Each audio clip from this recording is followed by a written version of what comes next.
साथियों, मेरा हमेशा से यह आग्रह रहा है कि आप सभी अपनी फिटनेस पर जरूर ध्यान दें। अंतर्राष्ट्रीय योग दिवस में अब 100 दिनों से भी कम समय बचा है। पूरी दुनिया में योग के प्रति आकर्षण भी लगातार बढ़ रहा है। अफ्रीका के जिबूती में अल्मिस जी अपने अरविंद योग सेंटर के जरिए योग को बढ़ावा दे रहे हैं। वे यहाँ की कई और जगहों पर भी लोगों को योग सिखाते हैं। आप में से कई लोगों ने इंस्टाग्राम कंटेंट क्रिएटर युवराज दुआ की पोस्ट पर मेरे से रिप्लाई को लेकर कमेंट्स किए हैं।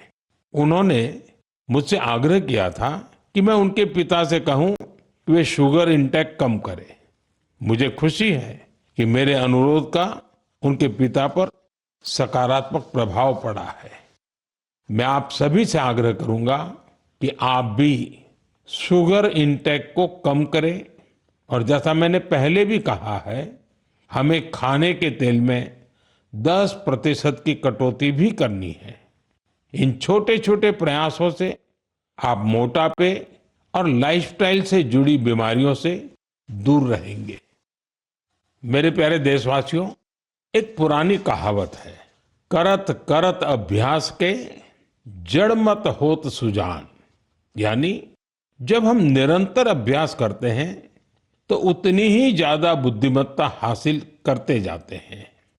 लोग भी सबसे बेहतर तब सीखते हैं जब उनकी सक्रिय भागीदारी होती है।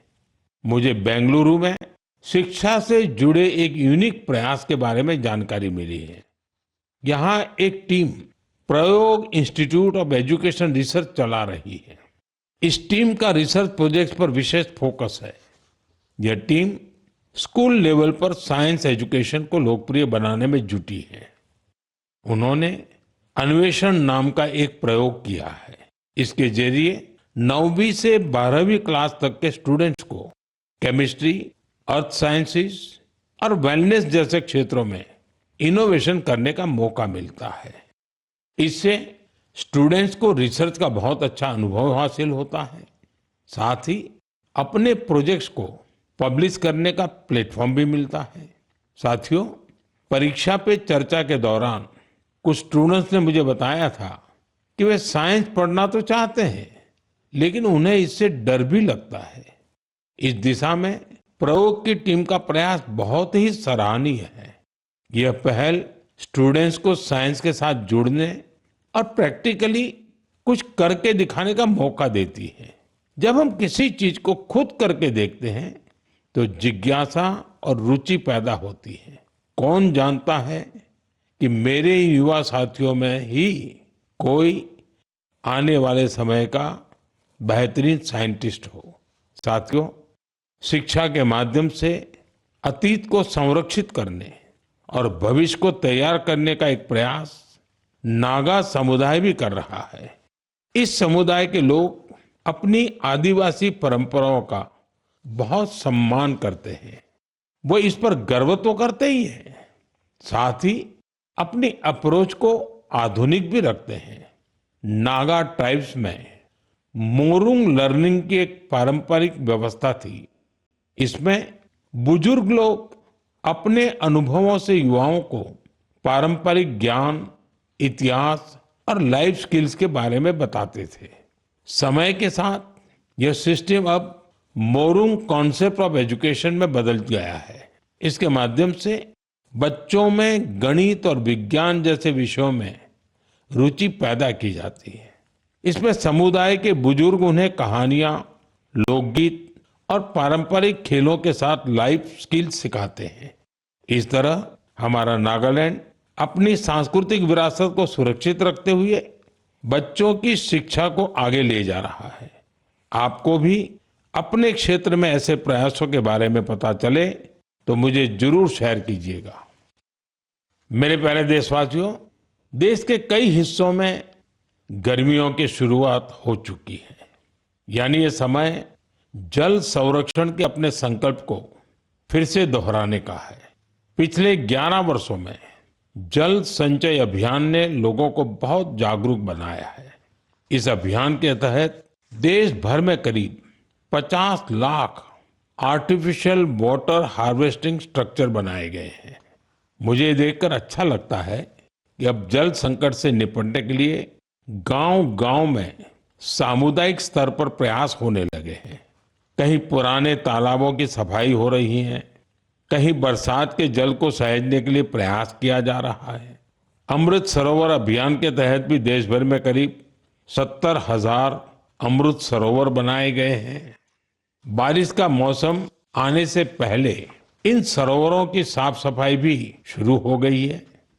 आज मैं आपसे कुछ प्रेरक उदाहरण भी साझा करना चाहता हूं। ये उदाहरण बताते हैं कि जन भागीदारी से जल संरक्षण का काम कितना व्यापक हो जाता है। साथियों, त्रिपुरा की जम्पुई पहाड़ियों में बसा वागमुन गांव 3000 फीट की ऊंचाई पर बसा है। ये गांव पानी के गंभीर संकट का सामना कर रहा था। गर्मियों के दिनों में गांव के लोग पानी के लिए लंबी दूरी तय करते थे। आखिरकार गांव के लोगों ने बारिश की हर बूंद को सहेजने का निर्णय किया। आज वांगमुन गांव के लगभग हर घर में rooftop rain water harvesting system स्थापित हो गया है। जो गांव कभी पानी की कमी से जूझ रहा था, वो जल संरक्षण की एक प्रेरक मिसाल बन गया है। साथियों, इसी तरह छत्तीसगढ़ के कोरिया जिले में भी एक अनोखी पहल देखने को मिली। यहाँ के किसानों ने एक सरल लेकिन प्रभावशाली आइडिया पर काम किया।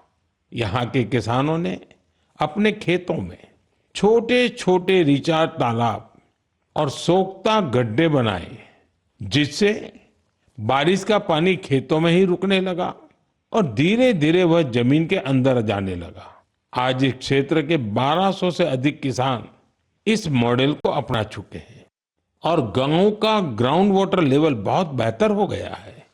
इसी तरह तेलंगाना के मंचेरियाल जिले के मुदिगुंटा गांव में भी लोगों ने मिलकर पानी की समस्या दूर की है।